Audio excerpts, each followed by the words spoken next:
तुम्हाला पण असं वाटतंय का यावर्षीच्या आपल्या गणपती नवरात्री आणि दिवाळीमध्ये ना खूप कमी कमी अंतरावर पटपट हे सण येत आहेत. मला तरी असं वाटतं आता दसऱ्यामध्ये एवढी साफसफाई केली होती ना, म्हटलं चला आता खूप जास्त काही साफसफाईची गरज नाही. किचनमधलं हे कपाट ना थोडं आवरायचं राहिलं होतं, तेच आवरून घेऊया म्हटलं. आता या कपाटामध्ये ना मला बरण्या ठेवायच्यात, त्यांचा योग कधी येईल ते माहीत नाही. म्हटलं चला जे आहे जसं आहे ते आवरून घेऊया.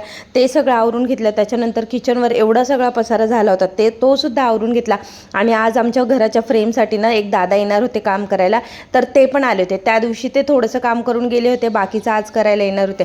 म्हटलं आज तरी हे काम होऊन जाऊ दे. उद्या हरचं EVSची एक्झाम आहे, मग त्याच्या हार्डवर्कची मी प्रॅक्टिस घेत होते. आणि दिवसभर एवढं उभं राहणं झालं होतं. आता पायांनी सांगितलं होतं बस, आता उभं नाही राहायचं. मग बसूनच संध्याकाळी आज सगळ्यांसाठी भाकरी वगैरे करून घेतल्या.